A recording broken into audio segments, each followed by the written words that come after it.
Hey everyone, and welcome. Have you ever wondered how a simple idea in someone's head turns into a full-blown app on your phone? Well, that little bit of magic all happens thanks to programming languages. They're basically how we give computers their marching orders. Today, we're going to break down the different dialects that computers understand, and more importantly, how our code actually becomes action. So let's just jump right in with the big question, right? How do we take a human thought, something that's abstract, maybe a little messy and creative, and turn it into something a very literal, logical computer chip can actually do? This is the core challenge that every single programmer has to solve. The answer, really, is all about translation. You see, deep down, computers only speak one language. It's a super simple stream of ones and zeros called machine code. So programming languages are like these essential bridges that let us translate our human way of thinking into the computer's logic. But, as we're about to find out, not all translators work the same way. And that gets us to the heart of our explainer today, the translation problem. We're going to dig into the two main strategies that programmers use to solve this, turning lines of text into the clicks, swipes, and actions you see on your screen every single day. You can really think of the two most common approaches like this. On one side, you've got the live translator. You know, the person at a conference who translates what someone is saying sentence by sentence right as it's happening. On the other side, you've got the advanced translator. This is someone who takes a whole book, translates the entire thing, and then hands you the finished translated version. These are our two big ideas, interpreted versus compiled. So let's start with our first method, the live interpreter. I want you to imagine you're giving a speech in a foreign country. Standing right next to you is a translator who listens to each sentence you say and immediately translates it for the audience, one by one in real time. That, in a nutshell, is an interpreted language. So, technically speaking, what's happening is a special program called an interpreter is reading your code and running it directly, line by line. There's no separate step where it creates a new file or anything. It's immediate. It's an on-the-fly process. The whole process, then, is incredibly direct. A developer writes the code, and then the interpreter program just reads and runs it, one command at a time. This direct execution is exactly what makes these languages so amazing for quick tests and making fast changes. And you have definitely seen these languages before. I mean, Python and JavaScript are absolute titans in web development and data science. And hey, even though it's technically a markup language, not a programming one, the HTML that builds every single web page you visit is processed by your browser in this same line-by-line way. The big win for them is just how fast you can get up and running. All right, let's switch gears and look at the other side of the coin. This is our advanced translation method. So instead of that live, on-the-spot translation, this is more like taking an entire novel written in English and translating the whole thing into French before a single person reads it. You do all that translation work up front. And that's a perfect picture of what a compiled language does. You write your code, and then a different program, this one's called a compiler, takes the entire thing and translates it all into machine code, that native language of the computer's processor. And the final result is a brand new, standalone, executable file.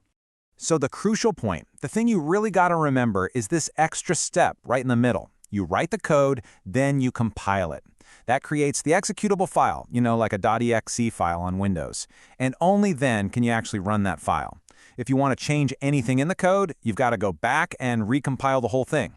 And here are the real heavy hitters in this category. C and C++ are legendary for their raw speed. They're used to build things like operating systems and high-performance video games. Java is an absolute powerhouse for massive company-wide applications. The reason they're so popular is because all that translation work is done beforehand. These programs generally run way faster. Okay, so let's pause for a second and connect the dots. The language type that creates that separate executable file before you can run it is, you guessed it, a compiled language. That extra compilation step is its defining feature. It's the key difference.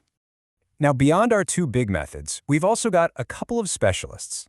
These are languages that were designed for very specific and very important jobs. Don't think of them as general translators. Think of them as experts who only speak a single, very niche dialect. First up is assembly.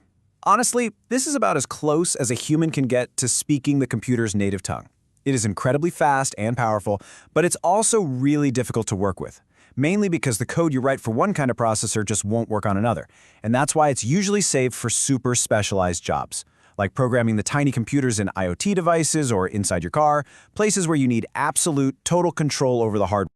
Our other specialist is the query language, and its whole mission in life is to talk to databases. So if a database is like a gigantic, perfectly organized library, a query language, like SQL, is how you ask the librarian to find a specific book, add a new one, or get rid of an old one. It is the language of data. So if someone were to ask you where you'd typically find assembly language being used, you wouldn't say web development. No, you'd point to that really low-level hardware control, the code that's running inside embedded systems and IoT devices where performance and efficiency are just absolutely critical. So, we've met the live interpreter, the advanced translator, and the specialists. And this brings us to the most important part. How do you actually choose the right tool for the job? Well, it all comes down to understanding the trade-offs. And this table really lays out the core trade-off perfectly.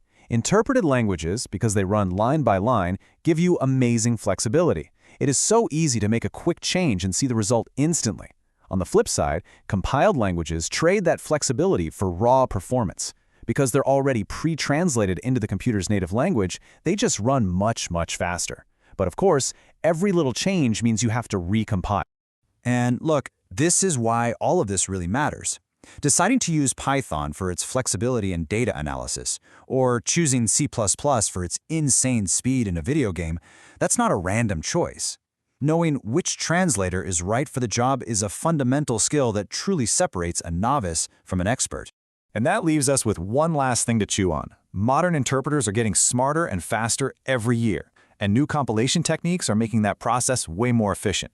So as our computers get faster and AI continues to advance, you have to wonder, will the line between these different language types eventually just blur into something totally new? It's a pretty interesting question for the future of code. Thanks for sticking with me on this one.